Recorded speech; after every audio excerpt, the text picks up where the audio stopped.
Hey, so tonight we're going to talk about something that'll make you super grateful for that hot shower you took today. We're diving into Victorian hygiene, and trust me, it's going to be a wild ride. Think fancy dresses and top hats? Yeah, well, let's just say what was happening underneath those beautiful clothes was, not so beautiful. Oh, and if you're enjoying these stories, I'd really appreciate a like or subscribe. Super curious where you're all listening from, so drop a comment with your location and what time it is there. Always blows my mind how people are falling asleep to this all over the world. Alright, find that cozy spot, take a nice slow breath, and just let your body sink into whatever you're lying on. We're heading back to 1850-something London, and trust me, you're going to be real grateful for that mattress by the time we're done. So, congratulations! You just woke up in Victorian London. The first thing that hits you isn't what you see, it's what you smell. That thick, heavy, almost chewy air that seems to stick in your throat. It's like, well, imagine if someone took every smell you've ever tried to avoid and mixed them all together in a big, steaming pot.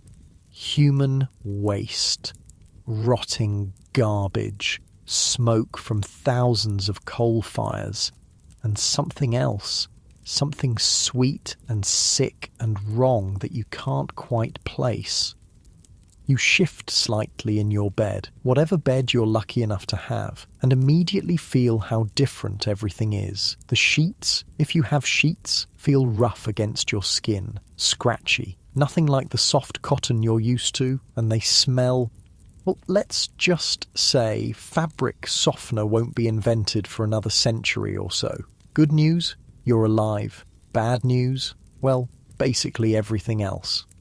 Let's start with where you are. If you're poor, which most people were, you're probably sharing a room with, maybe 6 or 8 other people. Could be your family, could be strangers. Doesn't really matter because privacy is pretty much a luxury only rich folks can afford.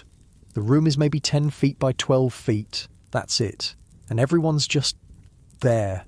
Breathing each other's air, sharing each other's, well, everything.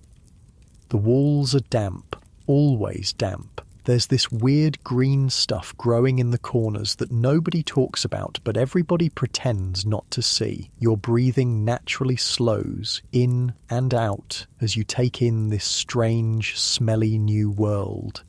If you're middle class, and lucky you if you are, things are better. You might have your own bedroom, maybe even your own bed. But better is relative. Your house still doesn't have running water, still doesn't have electricity. And that bathroom you're thinking about, yeah, that's not really a thing yet.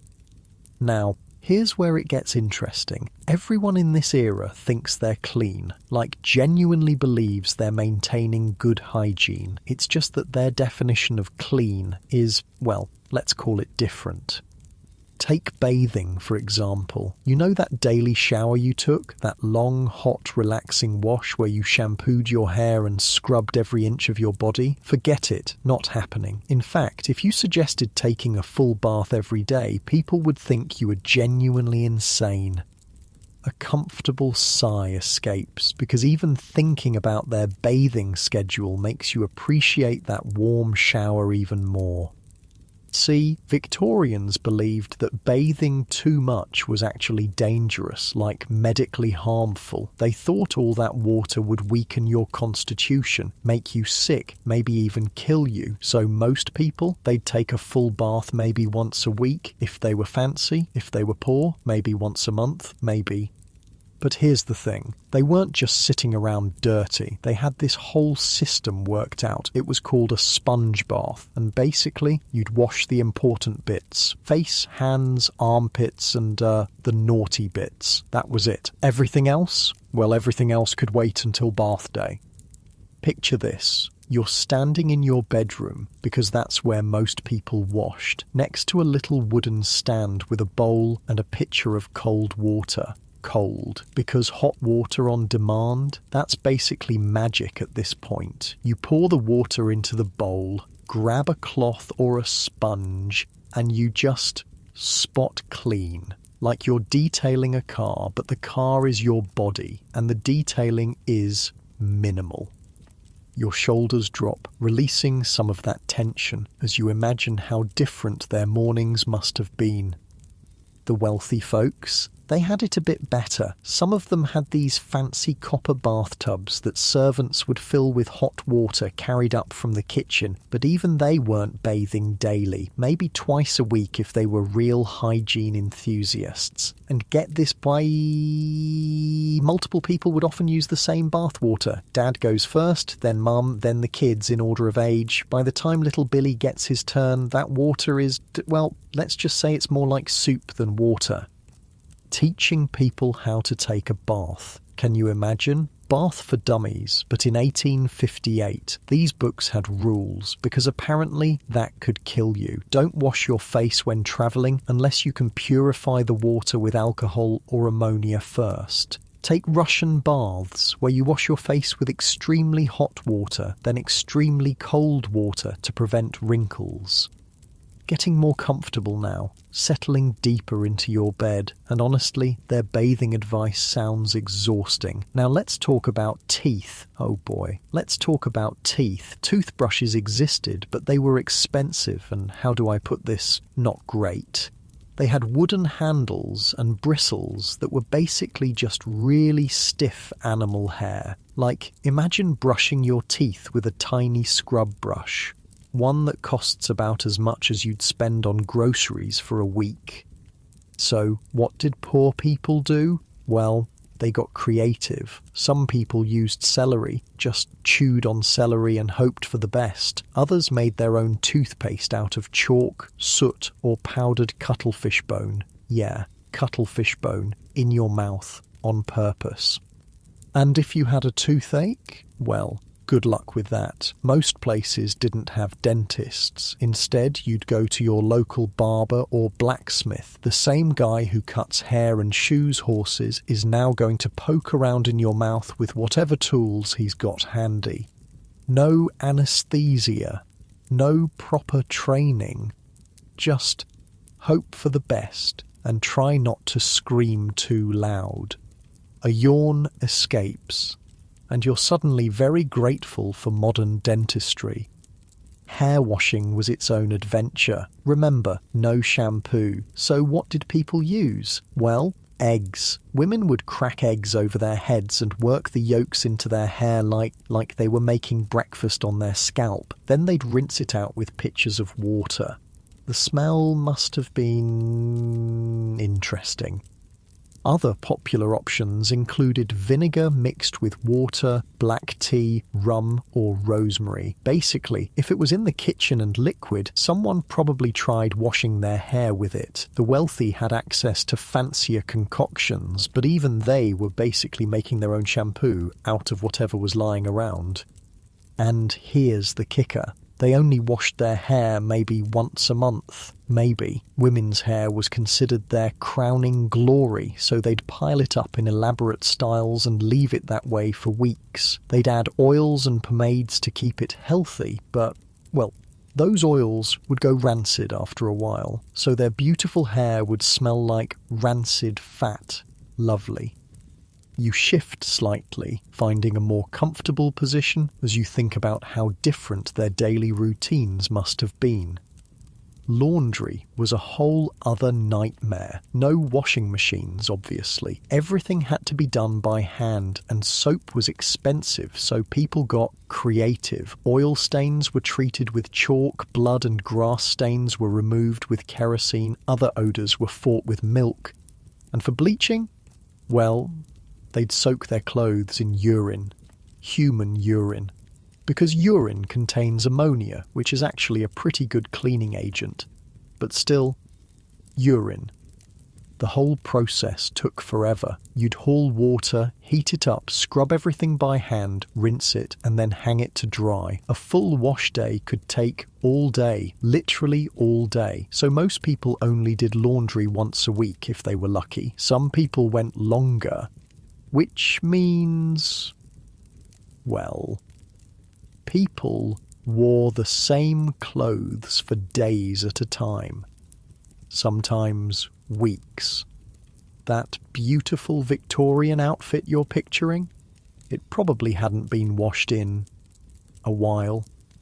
Nice and easy, just breathing and thinking about how much effort it took just to stay basically clean. Let's talk about underwear, or, well, the lack thereof. Most poor people didn't wear underwear at all. None. The wealthy might have linen undergarments, but even those weren't changed very often. And women's clothing? Oh boy. Layers and layers of heavy fabric. Corsets that hadn't been washed in months. Petticoats that, let's not even think about petticoats. All of this clothing would absorb sweat, body odour, food smells, smoke from fires, everything, and it would just stay there, trapped in the fabric until the next wash day, which, remember, might not be for weeks. So picture walking down a London street in the summer, hundreds of people, all wearing heavy unwashed clothing, all smelling like, well, themselves, plus whatever they'd eaten for breakfast, plus smoke from coal fires, plus horse manure from the streets, plus, well, you get the idea. The smell would be intense. Like a physical presence following you around, something you could taste in the air. Your breathing naturally slows, settling deeper into this strange world where staying clean was a daily struggle nobody really won, and that was just personal hygiene. We haven't even talked about the streets yet. Oh, the streets. London in the 1850s was home to about 2.5 million people. That's a lot of people making a lot of mess. And there was no organised garbage collection, no street cleaning. People just threw their garbage out the window into the street, where it would sit and rot and attract rats. Human waste was, well, that's a whole other story. Most houses didn't have toilets. Instead, people used chamber pots. Basically, you'd do your business in a pot under your bed, and then, well, someone had to empty it, usually into the street, or into a shared privy in the backyard, or, if you were really lazy, just out the window. There were people called night soil men who would come around and empty the cesspools and privies, but they only worked at night because the job was considered too disgusting for daylight hours. And where did all that waste go? Well, mostly into the Thames, London's main river, the same river people got their drinking water from. Yeah, think about that for a minute. You settle deeper into your bed, muscles relaxing, as you try to imagine living in a world where the river you drink from is also the place everyone dumps their sewage. The horses made it worse. London ran on horsepower, thousands and thousands of horses pulling carriages, delivery wagons, omnibuses, and horses poop a lot. It was estimated that a single horse produced about 35 pounds of manure per day. Multiply that by thousands of horses and, well, you do the math. All of this waste would pile up in the streets. When it rained, it would wash around, creating these, let's call them rivers of nastiness. When it was dry, it would bake in the sun and create clouds of dust. Dust that was, well, let's just say you didn't want to breathe it.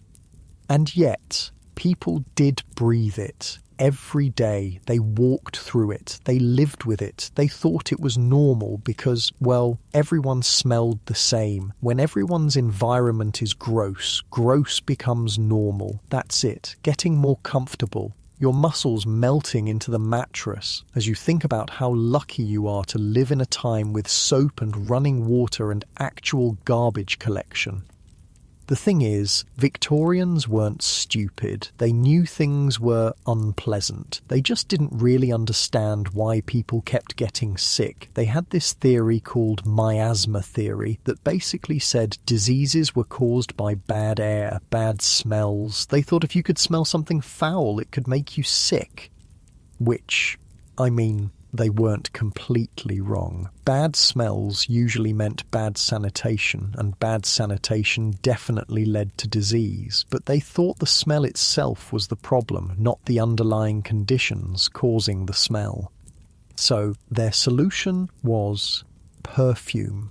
Lots and lots of perfume. Instead of fixing the source of the smell, they just tried to cover it up. Rich people would douse themselves in expensive fragrances. Poor people would use whatever they could find, maybe some cheap cologne or flowers or herbs.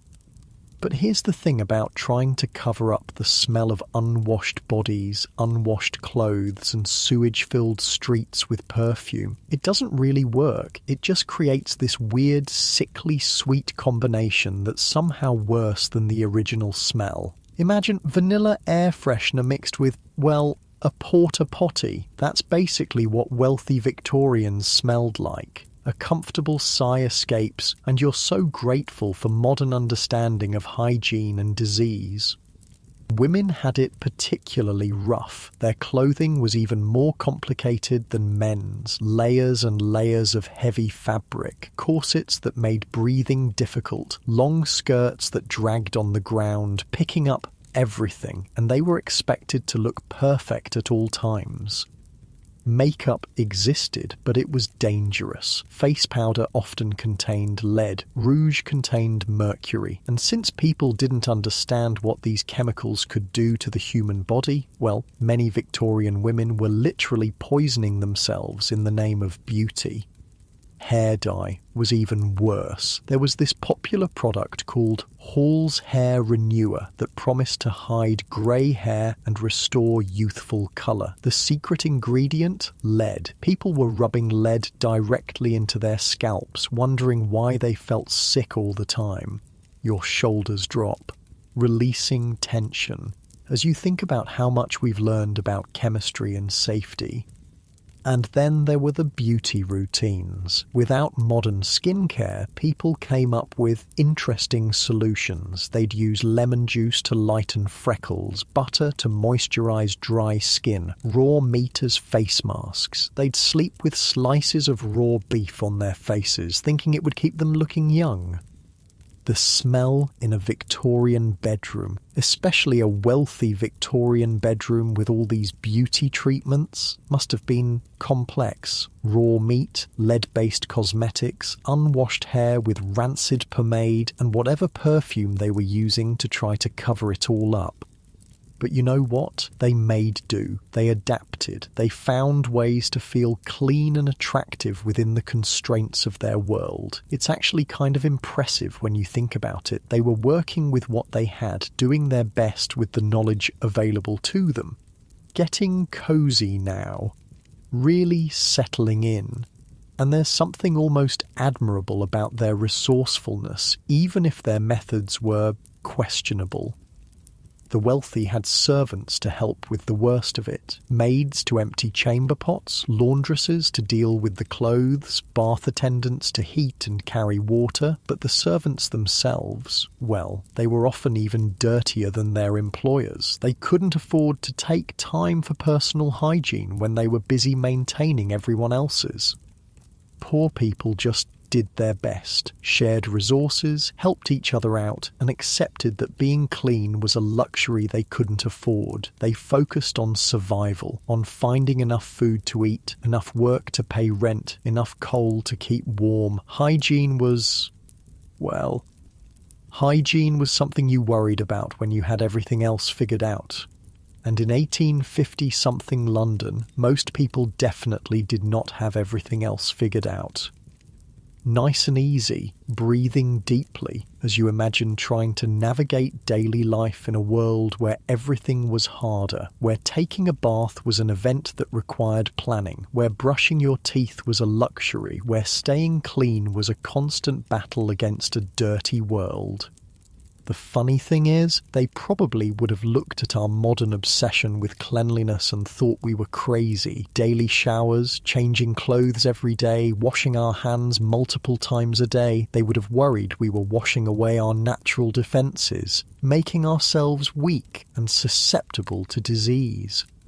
Different times, different knowledge, different priorities, but underneath all the dirt and smell and questionable hygiene practices, these were still people, still families trying to make the best life they could for themselves and their children. They fell in love, told jokes, worried about money, celebrated birthdays. They had hopes and dreams and fears just like anyone else. They just smelled a lot worse while doing it. Settling deeper, that heavy, comfortable feeling spreading through your body as the strange world of Victorian London starts to feel a little more real, a little more human, despite all its challenges and unpleasant realities. But let's talk about something that'll really make you appreciate modern plumbing. Victorian toilets, or, well, the lack thereof. You know that bathroom down the hall, the one with running water and toilet paper and a seat that's actually comfortable? Yeah, forget about it. Most Victorians had never seen anything like that. Instead, they had alternatives. Your muscles relax as you think about how simple it is to just walk to the bathroom when you need to.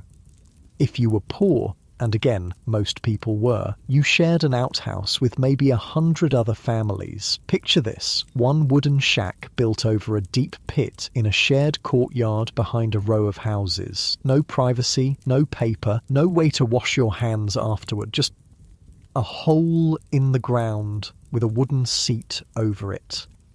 The smell. Oh my God, the smell, especially in summer. It was like a physical wall you had to walk through just to get close to the thing. And the flies, so many flies, they'd swarm around the opening and you'd just have to deal with it. A yawn escapes and you're suddenly very grateful for indoor plumbing. The wealthy had it better, but not by much. They had these things called water closets, basically early toilets that were installed right in the house. Sounds fancy, right? Well, here's the catch. They didn't have modern plumbing, so where did all that waste go? Straight down into a cesspool in the basement.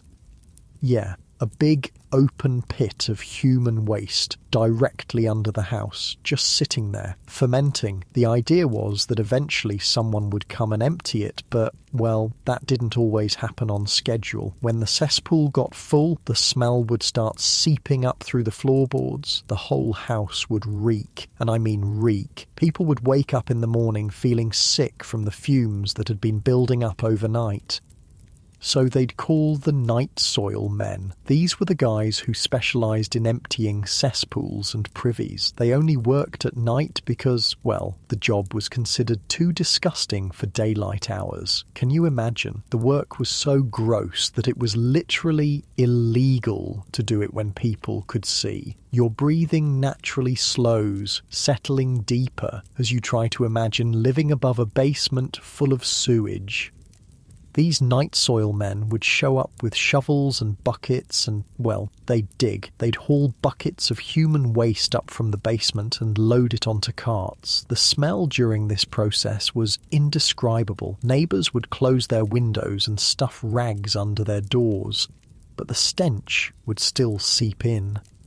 And where did all this waste go? Well, that's where it gets interesting. See, human waste was actually valuable. Farmers needed fertiliser and, well, human poop makes excellent fertiliser, so the night soil men would sell it. They'd cart it out to farms outside the city and sell it to farmers who would spread it on their fields. Which means the vegetables you'd eat for dinner were literally grown in human waste from the city, where people were dying of cholera and typhoid and God knows what else. The cycle was, well, it was pretty gross when you think about it. Getting more comfortable.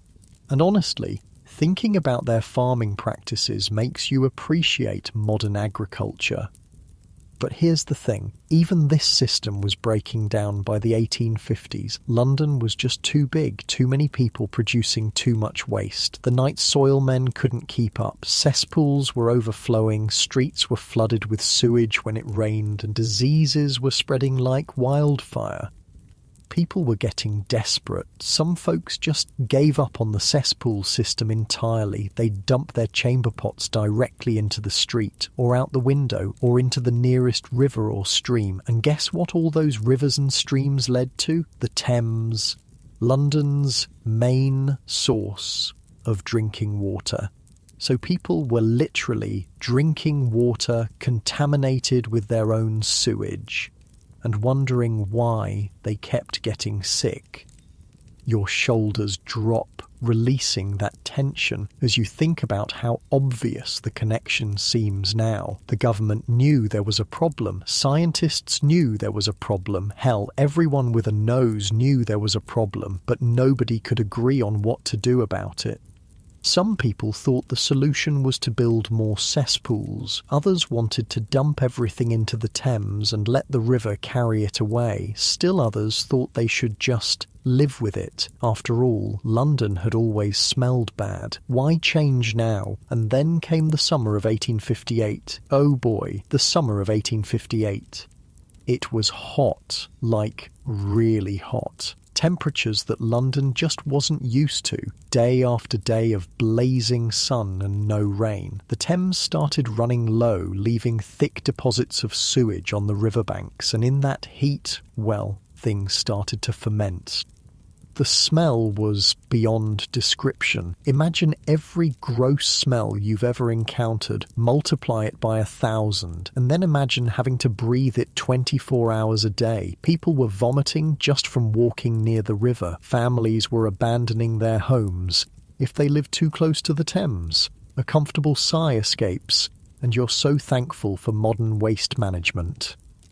The press started calling it the Great Stink, and it was great, in the worst possible way. Charles Dickens wrote about it, calling the Thames a deadly sewer in the place of a fine, fresh river. Scientists took boat trips along the river, dropping pieces of white paper into the water to test how dirty it was. The paper disappeared instantly into the brown, soupy mess. But you know what finally got the government to act? When the smell reached Parliament.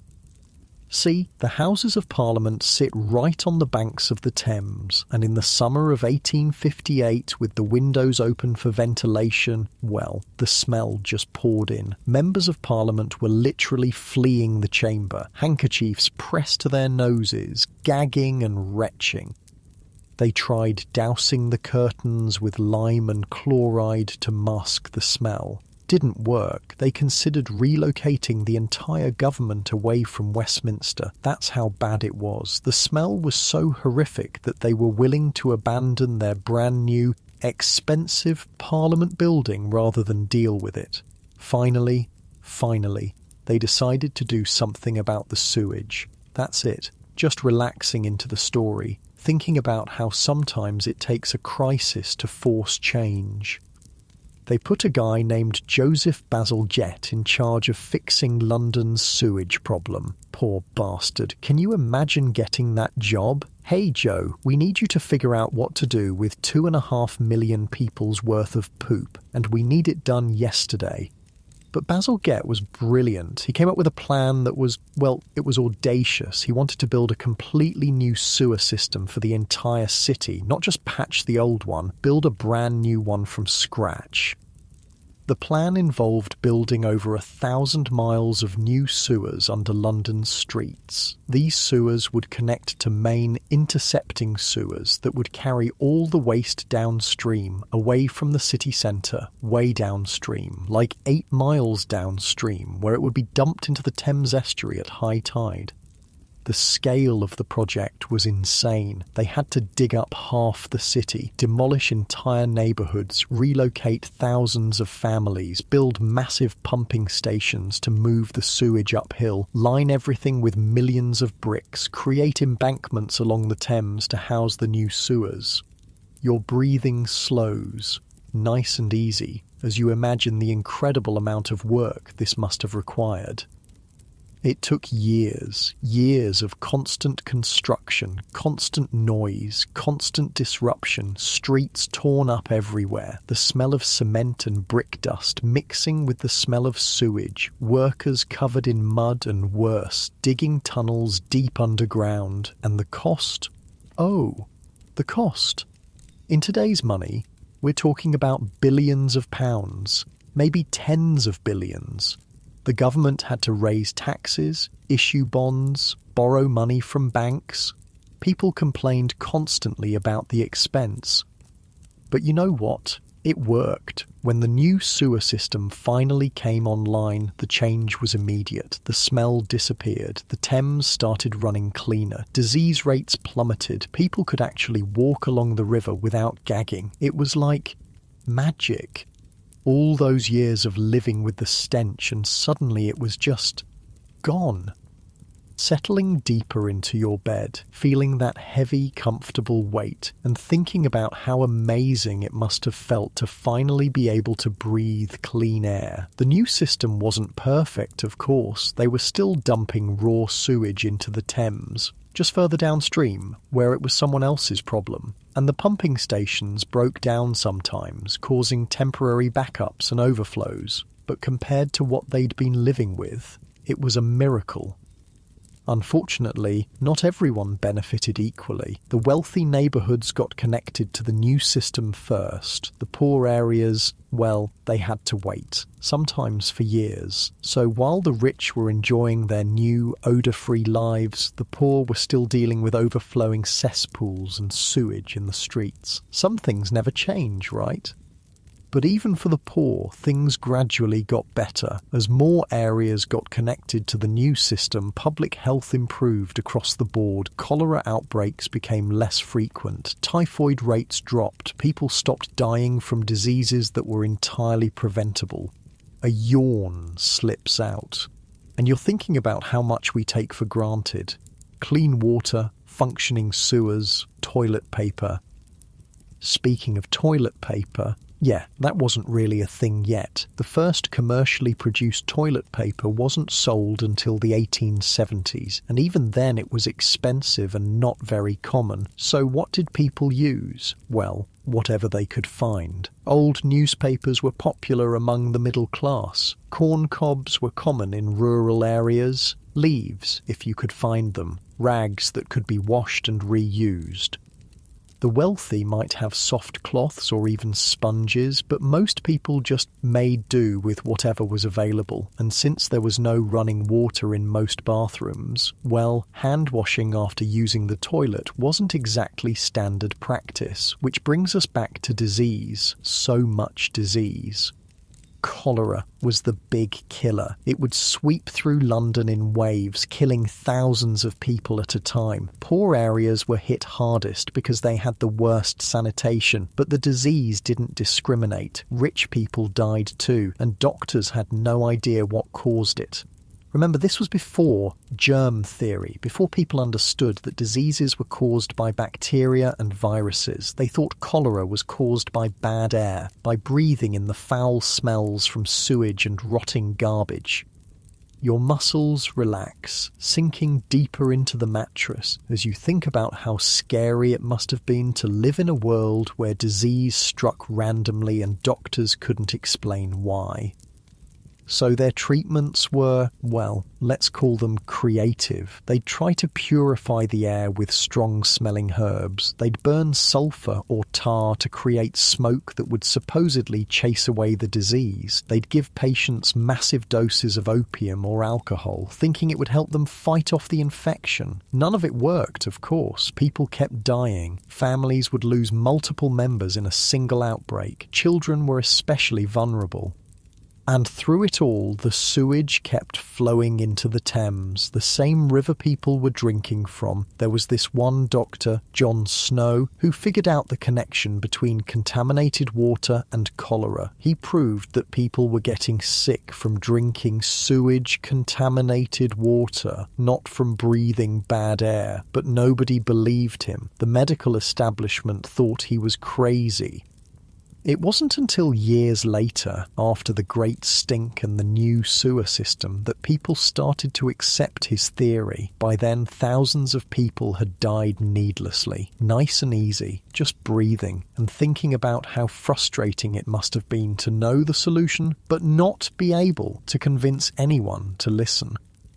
Even after the sewers were built, old habits died hard. People were so used to dumping waste wherever was convenient that they kept doing it. Chamber pots still went out windows, garbage still got thrown into the street, factory waste still flowed into rivers. It took a generation for people to really change their behaviour, to understand that where you put your waste actually mattered, that rivers weren't just convenient dumps, they were water sources that other people depended on. The new sewer system helped, but it wasn't a complete solution. It was more like a really good start, a foundation that future generations could build on, and build on it they did. Over the decades that followed, London kept improving its sanitation systems. They added treatment plants, they built better pumps, they connected more neighbourhoods, they started regulating what factories could dump into the sewers. Slowly, very slowly, London transformed from one of the dirtiest cities in the world to one of the cleanest. Your breathing naturally deepens, settling into that warm, heavy feeling as you think about the incredible transformation that happened over just a few decades. The irony is that all this infrastructure, the sewers, the treatment plants, the regulations, it's basically invisible to most people. You turn on a tap and clean water comes out. You flush a toilet and waste disappears. You walk down the street and it doesn't smell like an open sewer. We don't think about it because it works so well, because people like Basil Gett did their job so thoroughly that we can just take it for granted. But for Victorians, especially in those years before the new sewer system, dealing with waste was a constant daily struggle. Every trip to the privy was an ordeal. Every drink of water was a gamble. Every breath of air carried the smell of decay and disease. They lived with it because they had to, because they didn't know there was an alternative, because they thought that's just how cities worked. Getting more comfortable, muscles melting into the bed, and feeling so grateful for all the invisible infrastructure that makes modern life possible. Even their clothes reflected the reality of living in a dirty world. Dark colours were popular because they hid stains better. Heavy fabrics were preferred because they lasted longer between washings. Elaborate decorations and patterns helped disguise spots and smudges. Fashion wasn't just about looking good, it was about looking good in a world where staying clean was nearly impossible. Women's long skirts weren't just fashionable, they were practical. They hid dirty shoes and stockings. They swept along the ground, picking up mud and refuse. But that was better than having your legs exposed to all the filth in the streets. Men's dark suits served the same purpose. Coal dust, horse manure, sewage splashback, it all blended into dark wool. A gentleman could walk through the streets of London and still look relatively presentable when he arrived at his destination. That's it, nice and relaxed, thinking about how every aspect of their lives was shaped by the reality of living in a dirty world. And yet, they persevered. They found ways to be happy, to celebrate, to find beauty in their world despite all its challenges. They fell in love and got married and raised families. They wrote poetry and painted pictures and composed music. They were human beings living human lives, just with a lot more sewage involved. The transformation that happened during the Victorian era, from the chaos of the early 1800s to the relative cleanliness of the early 1900s, represents one of the greatest improvements in public health in human history. It saved millions of lives. It made modern urban life possible. It showed that with enough political will and engineering skill, even the most overwhelming problems could be solved. Your body feels heavy and comfortable, settling deeper as you think about the incredible resilience and ingenuity of people facing seemingly impossible challenges. But let's talk about something that really shows how different things were: women's hygiene during that time of the month. You know those convenient products you can just pick up at any store, the ones designed specifically for comfort and protection? Yeah. Those didn't exist at all. Your muscles soften as you think about how much easier modern life is, even for the most basic biological functions. Victorian women had to get creative, and by creative, I mean they had to figure out how to deal with their periods using whatever they could find around the house. Most women used rags, literally just strips of cloth torn from old clothing or linens. They'd fold them up, position them as best they could, and hope for the best. These rags could be washed and reused, which was good because buying new fabric was expensive, but washing them was, well, let's just say it was another chore in an already long list of unpleasant tasks. You'd have to rinse them in cold water. Hot water would set the stains, then scrub them with whatever soap you could afford, then hang them somewhere to dry. And where do you hang menstrual rags to dry? You can't exactly put them on the line outside for all the neighbours to see, so they'd hang them in bedrooms, in basements, anywhere private where they could air dry without causing scandal. A comfortable sigh escapes, and you're suddenly very grateful for modern conveniences. Wealthy women had it slightly better. They could afford softer fabrics, maybe even some purpose-made cloths, but even they were dealing with essentially the same system. Rags, washing, reusing, repeat. The really wealthy might have had servants to deal with the washing, but that meant, well, your most intimate hygiene was being handled by people who were essentially strangers. People who were probably gossiping about it in the servants' quarters. Privacy was pretty much non-existent when it came to personal hygiene. And here's the thing, doctors of the time had some truly bizarre ideas about menstruation. They thought it was caused by hysteria. They thought women became temporarily insane during their periods. They prescribed all sorts of weird treatments. Cold baths, bloodletting, doses of mercury. The same stuff that's toxic to humans. Doctors were prescribing it for menstrual cramps. Your breathing naturally slows, settling deeper as you think about how little medical science understood about women's bodies. The first disposable menstrual products weren't invented until the late 1800s, and even then they were not great. Early tampons were basically just cotton wadding with no applicator. Pads were thick, bulky things that attached to belts worn around the waist. And they were expensive. Really expensive. Most women couldn't afford them, so they stuck with the rag system well into the 20th century. But at least by then, people were starting to understand that menstruation was normal, that it wasn't caused by moral failing or mental illness, that women didn't need to be locked away or treated like invalids once a month. Progress, but very slow progress. Speaking of medical treatments, oh boy. Victorian medicine was, let's call it, experimental. Doctors didn't really understand what caused most diseases, so their treatments were basically just educated guessing, and some of the guesses were, well, terrifying.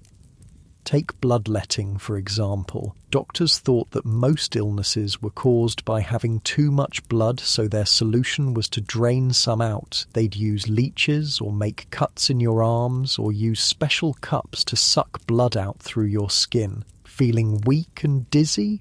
Must be too much blood. Headache? Definitely too much blood. Broken leg? Well, probably still too much blood. Somehow. Nice and easy, just breathing and thinking about how scary it must have been to get sick in an era when the cure might be worse than the disease. Mercury was the wonder drug of the Victorian era. Doctors prescribed it for everything. Syphilis, depression, constipation, teething in babies. If you had a problem, mercury was probably going to be part of the solution. Of course, mercury is incredibly toxic. It causes brain damage, kidney failure, birth defects, but doctors didn't know that. They just knew that mercury seemed to do something when you gave it to patients. The fact that it was slowly poisoning them, well, that wasn't really understood until much later. People would come to doctors with minor ailments and leave with mercury poisoning, which caused new symptoms, which required more treatment, which often involved more mercury. It was a vicious cycle that probably killed more people than it helped. Opium was another popular treatment for everything. Couldn't sleep? Opium. In pain? Opium. Crying baby? Give the baby some opium. Yes, they gave opium to babies regularly. There were patent medicines specifically marketed for teething infants that were basically just opium syrup. Mrs. Winslow's soothing syrup was incredibly popular among mothers because it would instantly calm fussy babies. Your shoulders drop, releasing tension as you realize how dangerous everyday life was when nobody understood basic pharmacology. The thing is, opium did work. It relieved pain, helped people sleep, calmed anxiety, but it was also incredibly addictive. Victorian England had a massive opium addiction problem, partly because doctors were prescribing it for everything, and partly because people could buy it over the counter at any pharmacy. You could walk into a chemist's shop and buy laudanum, which was basically liquid opium, the same way you'd buy aspirin today. No prescription needed, no questions asked. Housewives were buying it for menstrual cramps and accidentally becoming opium addicts. Workers were using it for back pain and couldn't stop. Children were being given it for minor illnesses and developing dependencies before they could even walk. And nobody really understood why people kept wanting more and more of these medicines. Addiction wasn't well understood. People thought it was a moral failing, not a medical condition. Getting more comfortable now, muscles relaxing, as you think about how much medical science has advanced. Surgery was basically a death sentence. There was no anesthesia until the very late Victorian period, and even then it was dangerous and unpredictable. Most surgical procedures were done with the patient fully conscious, held down by assistants while the surgeon worked as quickly as possible. Can you imagine having a tooth pulled or a limb amputated or a tumour removed while you're completely awake and feeling everything? They'd give you a leather strap to bite down on and a shot of whiskey, and that was about it for pain management. Surgery was something you only did if the alternative was certain death, and even if you survived the procedure, infection was almost guaranteed. Doctors didn't understand that they should wash their hands or sterilize their instruments. They'd go from examining diseased corpses to performing surgery without even wiping their hands clean. Hospital infections killed more people than the original injuries or illnesses. Going to a hospital was often riskier than just staying home and hoping for the best. A yawn escapes, and you're so grateful for modern medicine and sterile surgical procedures. Dentistry was even worse than regular medicine. Most people just lived with toothaches until the teeth fell out or the pain became absolutely unbearable. When they finally sought treatment, it usually meant extraction. And extractions were done without anesthesia, using pliers or other crude tools. The dentist, who was often just the local blacksmith or barber, would grab the tooth and yank it out as quickly as possible while you screamed. Rich people could afford to have false teeth made, but they were not great. Early dentures were carved from wood, or made from the teeth of dead people, or even from animal teeth. They didn't fit well, they made eating difficult, and they rotted quickly. George Washington famously had multiple sets of dentures, and none of them worked very well. His last set was made from hippo teeth and gold wire. Can you imagine trying to eat with hippo teeth wired into your mouth? Most people just went without teeth. They'd eat soft foods, mumble when they talked, and look decades older than they actually were. Your breathing deepens, settling into the story, thinking about how much we take modern dental care for granted.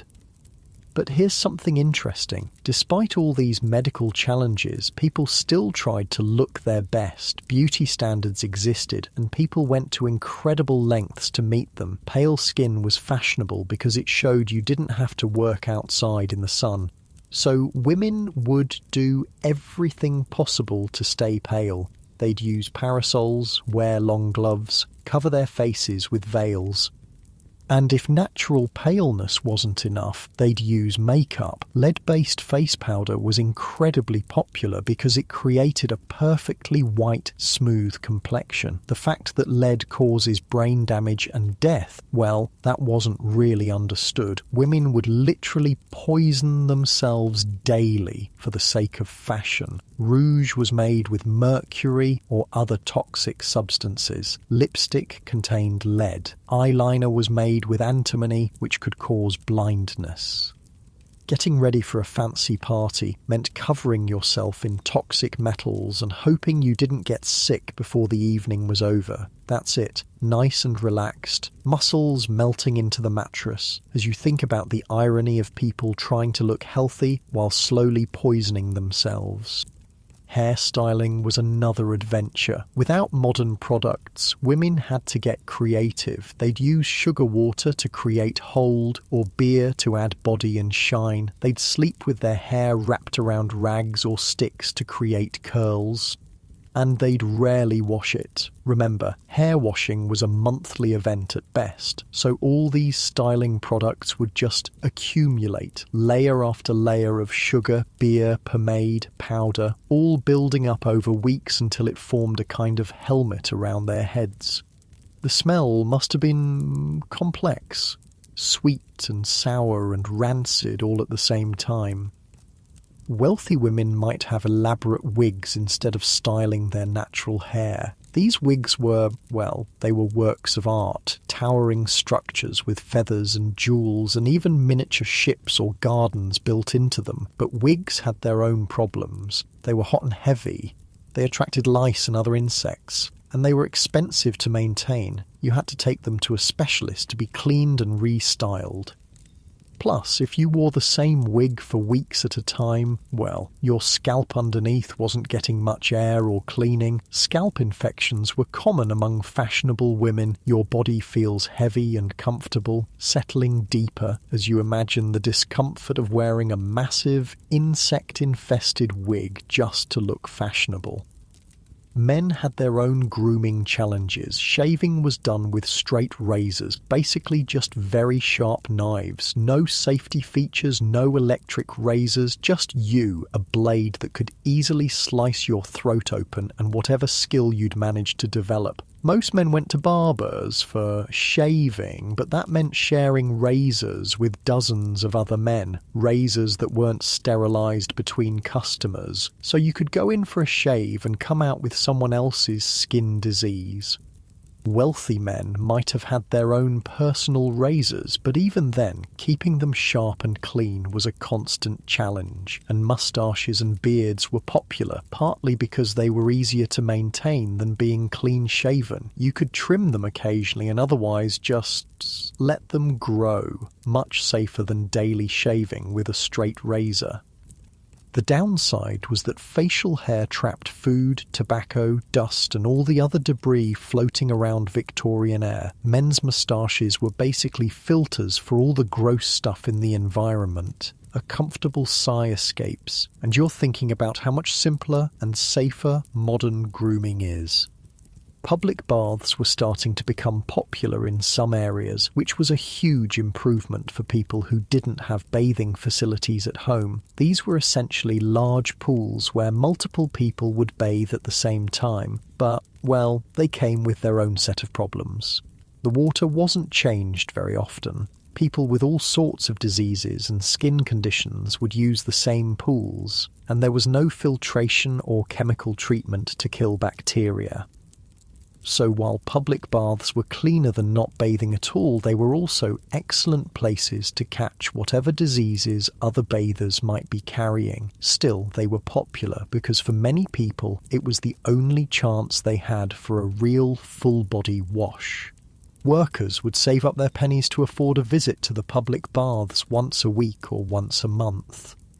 The experience was social. People would chat, gossip, conduct business. It was like a community centre that happened to involve being naked in dirty water with strangers, nice and easy, just breathing, and thinking about how different social norms were when privacy was such a luxury. Despite all these challenges, people found ways to feel good about themselves. They developed their own standards of cleanliness within the constraints of their world. They took pride in having clean hands and faces, even if the rest of them wasn't so fresh. They valued nice clothing, good grooming, pleasant breath. They used what resources they had to present themselves as well as possible. And they adapted. They became accustomed to smells that would horrify us today. They developed tolerance for discomfort that seems incredible by modern standards. In a way, it's impressive. These people were incredibly resilient. They lived full, rich lives despite conditions that we would consider intolerable. Your muscles continue to relax, sinking deeper into comfort as you think about human adaptability and resilience.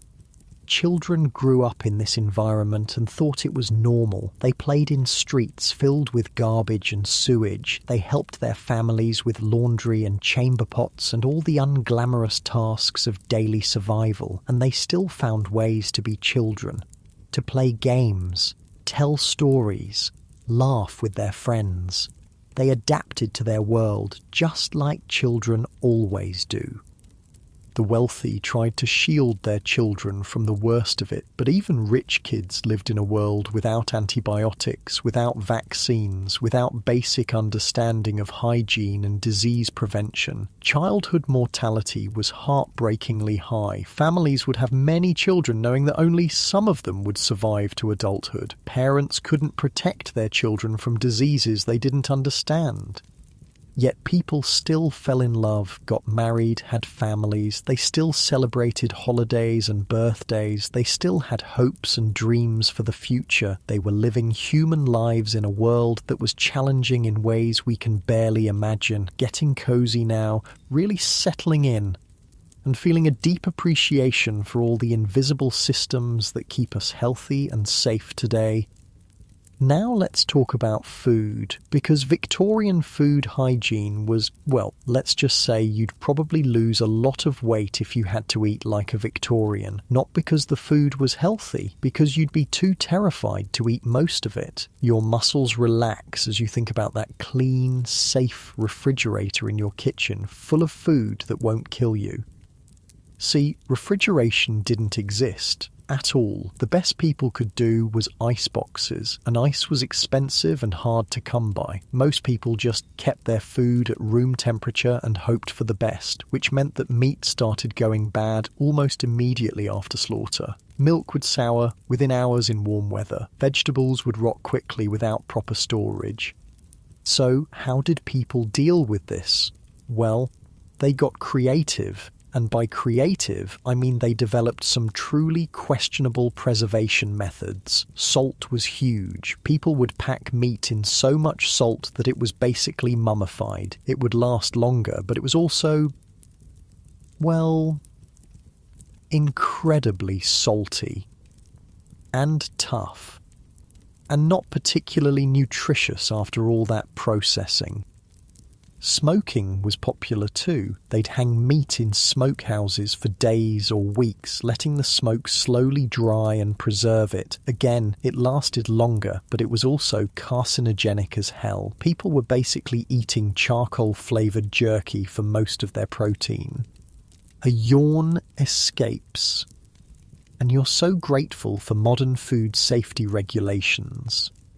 Pickling was another option. They'd soak vegetables in vinegar or brine for months at a time. Everything was pickled. Cabbage, onions, eggs, even meat sometimes. The acid would kill bacteria and preserve the food, but it also made everything taste, well, like vinegar.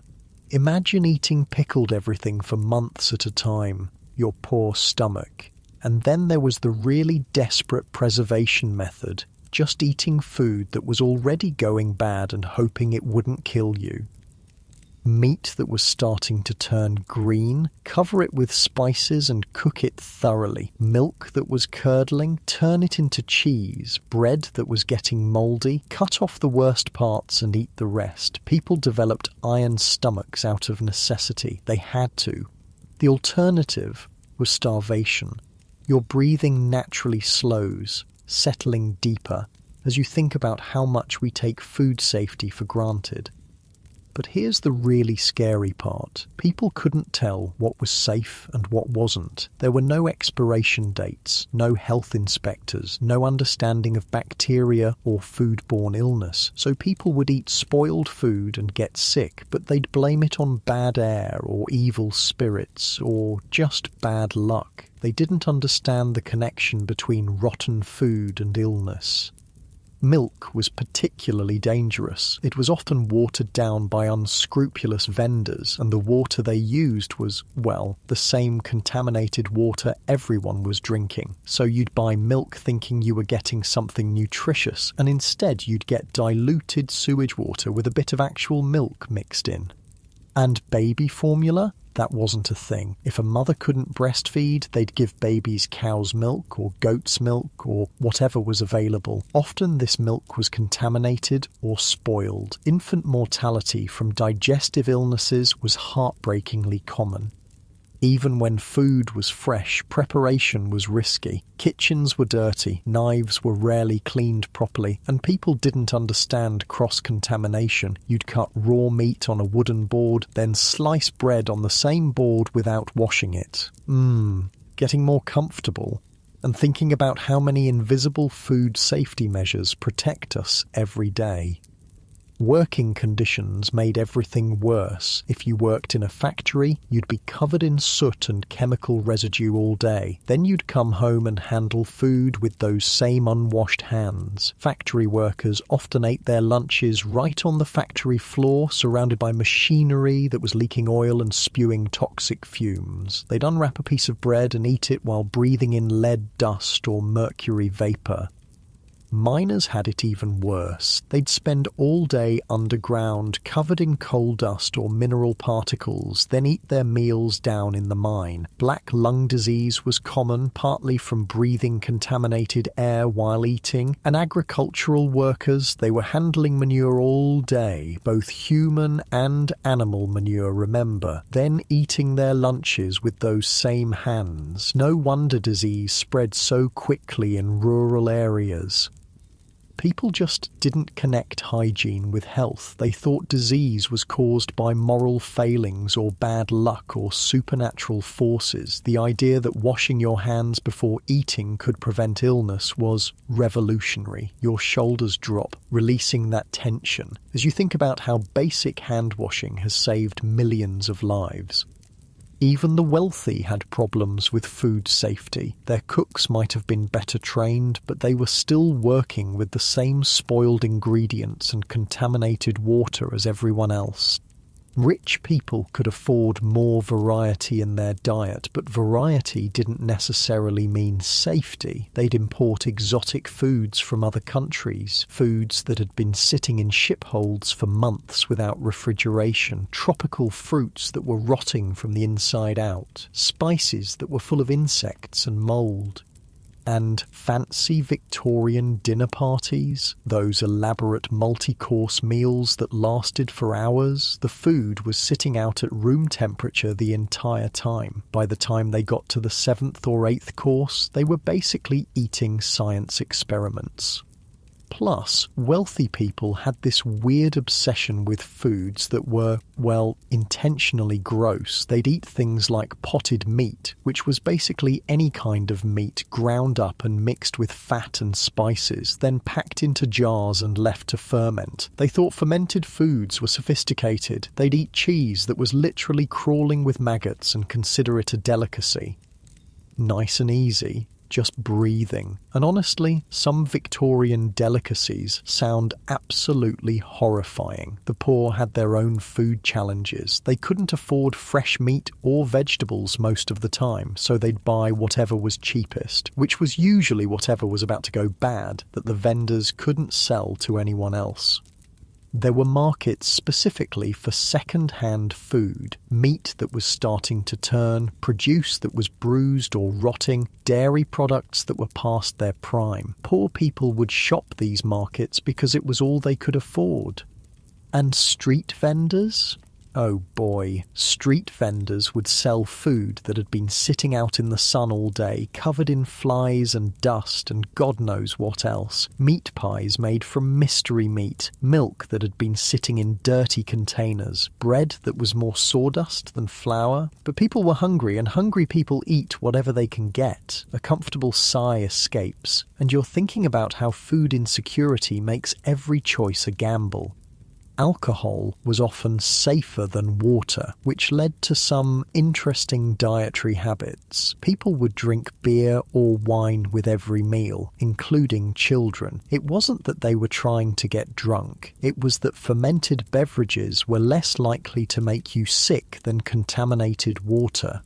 So Victorian children would start their day with small beer, a low-alcohol brew that was considered a breakfast drink. Workers would drink beer throughout the day to stay hydrated. Even babies were sometimes given diluted alcohol instead of water. This led to a society where mild intoxication was basically the default state for a lot of people. Not drunk exactly, but not completely sober either, which probably made the smells and discomfort of daily life a bit more tolerable, honestly.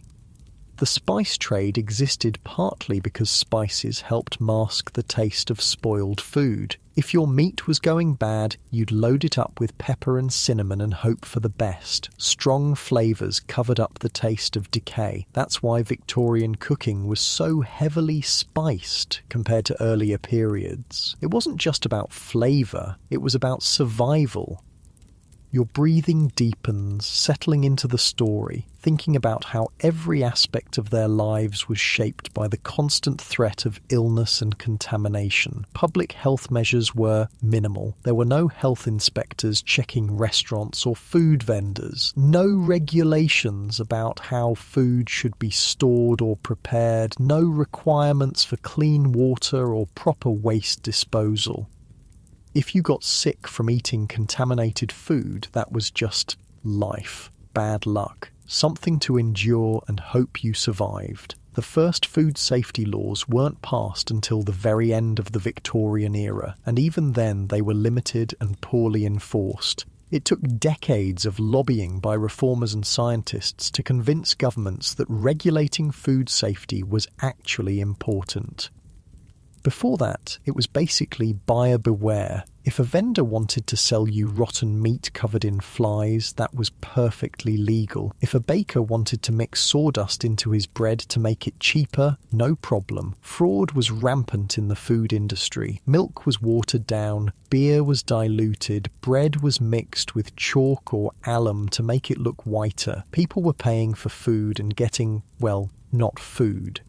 And there was no way to test these things, no way to know what you were actually eating. You just had to trust that the vendor wasn't trying to poison you for profit. Getting cozy now, muscles relaxing, as you think about how much regulation and oversight goes into every bite of food we eat today. The wealthy tried to protect themselves by hiring food tasters or buying from trusted vendors, but even that wasn't foolproof. Rich people got food poisoning too. They just had better access to medical care when it happened. Poor people often had no choice but to eat whatever they could afford, even if they suspected it might be contaminated. Better to risk getting sick than to definitely starve. And children. Children were especially vulnerable. Their developing immune systems couldn't handle the constant assault of contaminated food and water. Child mortality from digestive illnesses was one of the leading causes of death. Parents would watch their children get sick over and over again from the food they were providing, but there wasn't much they could do about it. Clean, safe food was a luxury most families couldn't afford.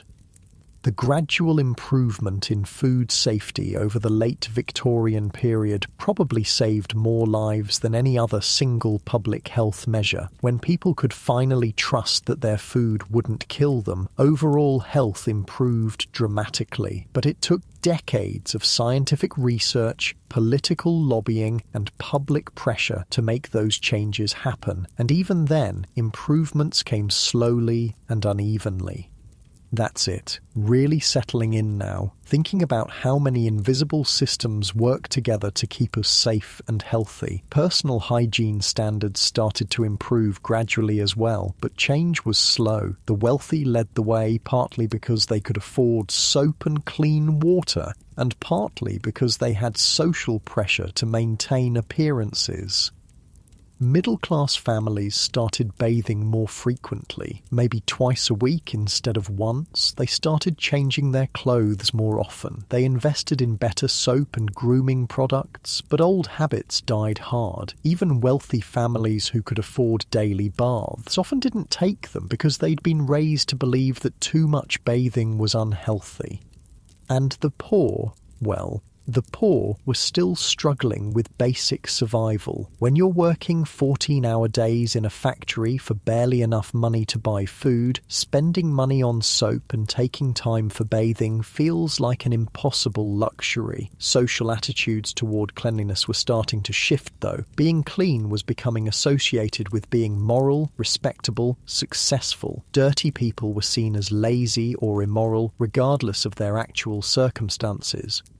This created pressure to at least appear clean. Even if you couldn't afford to actually be clean, people would wash their hands and faces carefully, keep their visible clothing as clean as possible, and hope nobody noticed the rest. Your body feels heavy and comfortable, sinking deeper into the mattress as you think about the social pressure to maintain appearances even when basic hygiene was so difficult.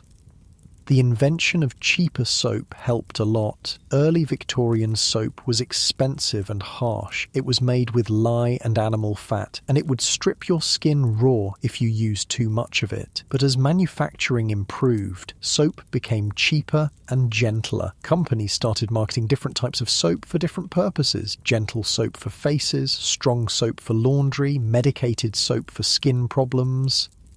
This was revolutionary. For the first time, ordinary people could afford to have multiple types of soap. They could choose products specifically designed for their needs instead of just using whatever they could get. Advertising played a huge role in changing attitudes toward hygiene. Soap companies started running campaigns that associated their products with beauty, health, and social success. They'd show before and after pictures of people who looked healthier and happier after using their soap. They'd create elaborate stories about the social benefits of being clean. These ads were often ridiculous by today's standards, but they were effective. They helped create a culture where being clean was seen as important, desirable, and achievable. Nice and easy, just breathing. And thinking about how marketing helped shift entire cultural attitudes toward hygiene. Medical understanding was slowly improving too. The discovery that diseases were caused by germs rather than bad air was gradually gaining acceptance in the medical community. This led to new recommendations about hand washing, wound care, and general cleanliness. Doctors started telling patients to wash their hands before eating, to keep wounds clean and covered, to avoid sharing eating utensils. These recommendations seem obvious now, but at the time they were revolutionary. People had never connected personal hygiene with disease prevention. Hospitals started implementing basic sanitation measures. They began washing their instruments between patients, requiring doctors to wash their hands, isolating patients with contagious diseases. Death rates in hospitals dropped dramatically as these measures were implemented. It became clear that cleanliness really was connected to health, not just social status. Your muscles continue to melt into relaxation as you think about the incredible progress that happened once people understood the connection between cleanliness and health.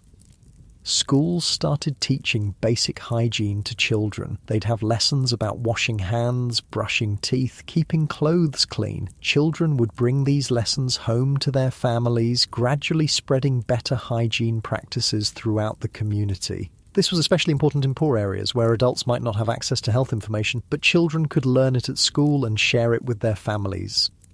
Public health campaigns began promoting basic sanitation measures. Posters would show people how to wash their hands properly, how to dispose of waste safely, how to keep their homes clean. These campaigns were often funded by soap companies or other businesses that benefited from increased hygiene, but they still provided valuable public education.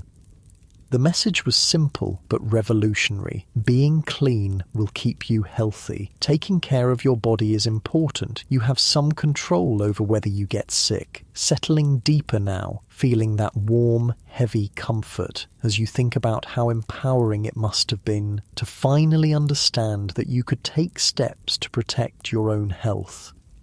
You know what's amazing though? Despite all of these challenges, despite living in a world where basic cleanliness was a daily struggle, people still found ways to take pride in their appearance. They still fell in love, still got married, still raised families and celebrated holidays, and found moments of joy and beauty in their lives. Your breathing slows naturally, deeper and more relaxed, as you think about the incredible resilience of the human spirit. Victorian women would spend hours getting ready for special occasions, even with all the limitations they faced. They'd carefully wash their faces and hands with whatever soap they could afford. They'd brush their hair for what felt like forever, trying to work through weeks of accumulated oils and styling products. They'd put on their best dress, the one they'd been saving and carefully maintaining for months. They'd add whatever jewellery or accessories they owned. They'd dab a bit of perfume on their wrists, hoping it would last the evening. And you know what? They felt beautiful. They felt special. They felt ready to face the world. Because beauty, real beauty, isn't about having perfect hygiene or expensive products. It's about feeling good in your own skin, whatever that skin happens to smell like. The wealthy had more resources. Sure, they could afford better soaps, finer clothing, more elaborate beauty routines. But they were dealing with the same basic limitations as everyone else. No running water, no understanding of germs, no effective medicine. A comfortable sigh escapes, and you're thinking about how people have always found ways to feel good about themselves, regardless of their circumstances. Rich Victorian women would have servants to help them dress and do their hair, but those servants were often dirtier than their employers. The irony was that the people maintaining everyone else's cleanliness often had no time or resources to maintain their own. Maids would spend their days washing other people's clothes, cleaning other people's chamber pots, helping other people bathe, then go home to their own overcrowded, unsanitary living conditions. Butler and footman would polish silver and serve elaborate meals while wearing gloves to hide their own unwashed hands. They'd maintain perfect posture and impeccable manners while their own bodies were crying out for basic care.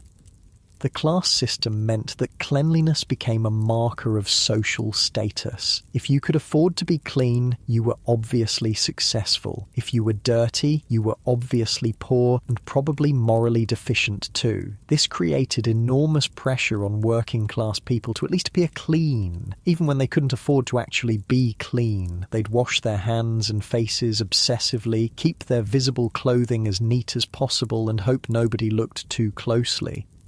Your shoulders naturally drop, releasing that tension as you think about the unfairness of judging people's character based on things they couldn't control. But slowly, very slowly, things began to change. The Great Stink of 1858 was really the turning point. When the smell from the Thames became so bad that even Parliament couldn't function, the government finally had to act.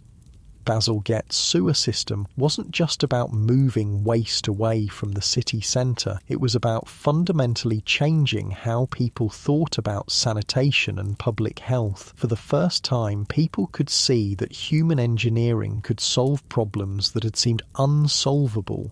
That government action could actually improve people's daily lives in concrete, measurable ways.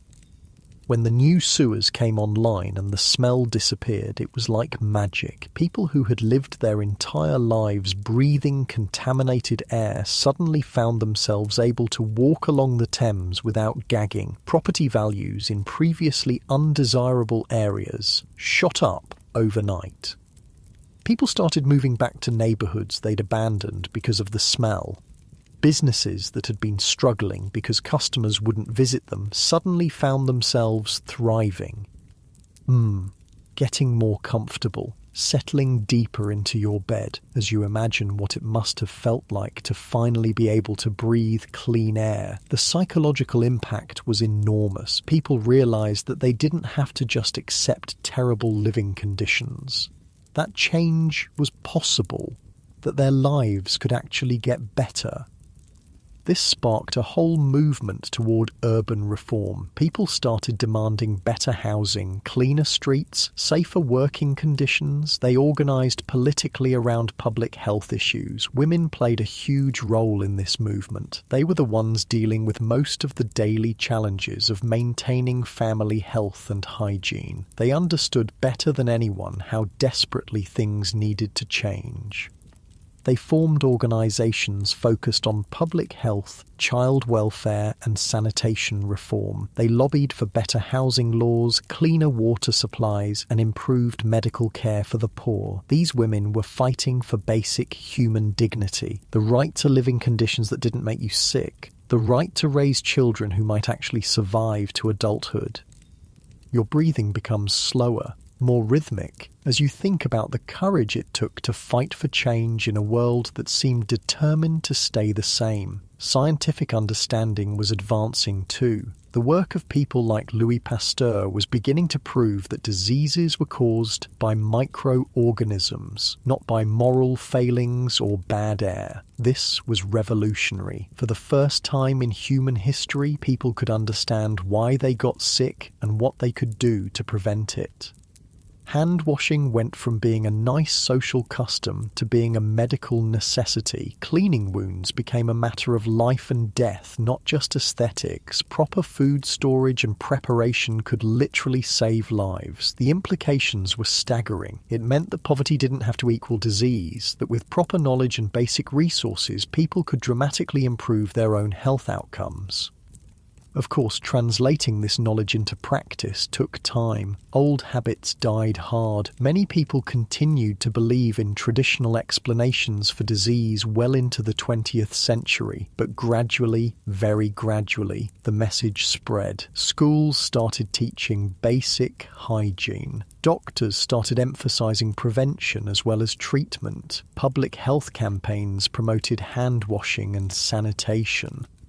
Your eyelids are starting to feel heavy now, that warm, drowsy feeling spreading through your body as you think about the slow but steady progress toward a cleaner, healthier world. The transformation wasn't just about hygiene, it was about hope. For the first time in generations, people could realistically expect their children to have better lives than they did.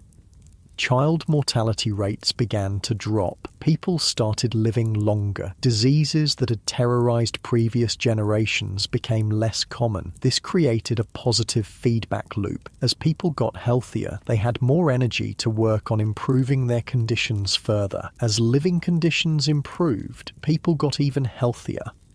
The wealthy led the way, as they always do, but improvements gradually trickled down to the working classes. Better soap became affordable, basic medical care became more accessible, public health measures protected everyone, regardless of their social status. By the end of the Victorian era, London was transforming from one of the dirtiest cities in the world to one of the cleanest. The air was clearer, the water was safer, the streets were less disgusting. People could walk through the city without constantly worrying about what they might step in or breathe in. They could drink water without wondering if it would kill them. They could eat food with some confidence that it wouldn't make them sick. Your body feels heavier now, sinking deeper into the mattress as you imagine the relief and wonder of experiencing these improvements after a lifetime of struggle. But perhaps the most important change was psychological. People began to believe that they deserved better, that basic cleanliness and health weren't luxuries reserved for the wealthy, they were fundamental human rights. This shift in thinking would continue into the 20th century and beyond. It would drive improvements in housing, working conditions, medical care, and social services. The Victorian hygiene revolution was really about human dignity, about the radical idea that everyone, regardless of their social class or economic status, deserved to live in conditions that supported their health and well-being. The people who fought for these changes didn't live to see all the benefits. Many of them spent their entire lives dealing with the same unsanitary conditions they were trying to reform. But they believed in the possibility of a better future. They worked toward changes that would benefit their children and grandchildren, even if they couldn't benefit themselves. Your breathing becomes even deeper, more relaxed, as you think about the selflessness and vision it took to work toward a future they might never see. There's something deeply moving about that, about people who were struggling just to survive, taking time and energy to advocate for improvements that might not help them personally. They understood that everyone's health was connected, that diseases didn't respect class boundaries, that improving conditions for the poorest people would ultimately benefit everyone. The Victorian era taught us that even the most overwhelming problems can be solved with enough determination, scientific understanding, and political will. The Great Stink seemed like an impossible crisis. How do you clean up centuries of accumulated waste from a city of millions of people? But they figured it out. They built infrastructure that's still working today. The cholera outbreaks seemed unstoppable, a mysterious disease that killed thousands of people with no warning, but they figured out the cause and developed prevention strategies that saved countless lives. Your eyelids are growing heavier now, that drowsy, comfortable feeling spreading through your entire body as you reflect on the incredible progress that's possible when people work together toward common goals.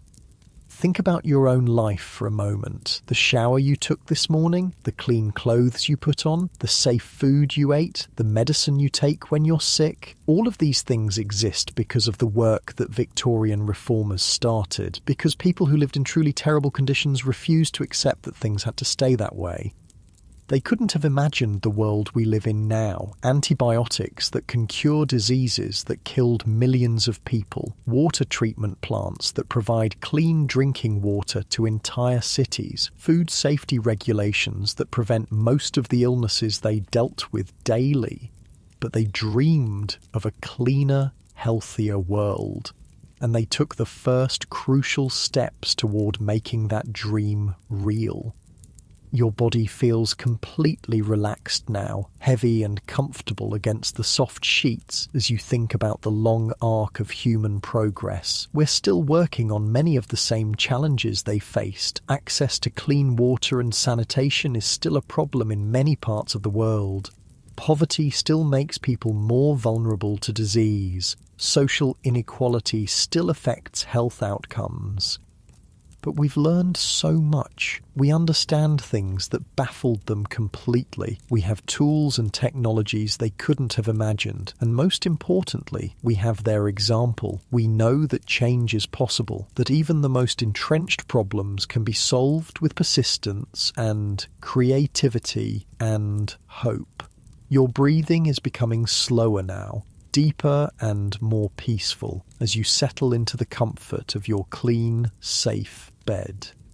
Think about how different your evening routine is from theirs. You brushed your teeth with safe, effective toothpaste and a soft toothbrush. You washed your face with gentle soap and clean water. You put on fresh, clean pajamas. You can drink water from the tap without worrying about cholera. You can eat food without wondering if it will make you sick. You can sleep in a bed with clean sheets, in a room with fresh air, in a house with proper plumbing.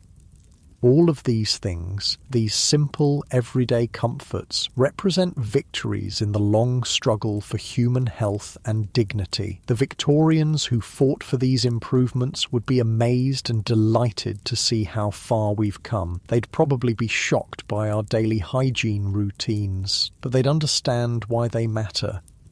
Your eyelids are feeling heavier and heavier, that peaceful, drowsy sensation flowing through your entire body as you appreciate all the invisible systems that keep you safe and healthy. You're lying in a clean bed, breathing clean air, in a warm room that doesn't smell like sewage or smoke or decay. Your body is clean and comfortable. Your stomach is full of safe, nutritious food. These are gifts that took generations to achieve, gifts that millions of people worked toward, often without seeing the benefits themselves. Tonight, as you drift off to sleep, you're the beneficiary of all their struggles and dreams and hard work. Your breathing is becoming slower and more rhythmic, in and out, as your body naturally prepares for rest. Let your muscles relax completely, starting with your toes, your feet, your legs, just letting go of any remaining tension. Your torso sinks deeper into the mattress. Your arms feel heavy and comfortable at your sides. Your shoulders drop as they release the day's stress. Your neck relaxes. Your jaw softens. Your face becomes peaceful and calm. And your eyelids, so heavy now, just wanting to close, to rest. Let them close, that's it. Just letting your eyes rest as your breathing becomes even deeper and more peaceful.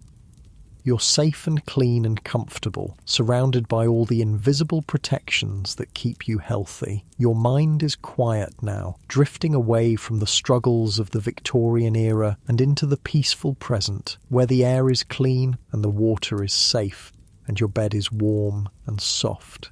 Just breathing, slowly, peacefully, as you sink deeper into comfort and rest.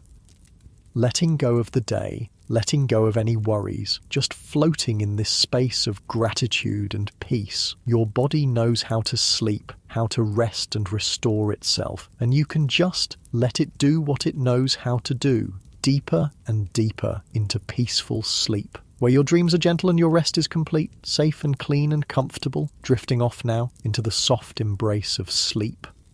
That's it, just letting go, sinking deeper into peaceful, restorative sleep. Sleep well.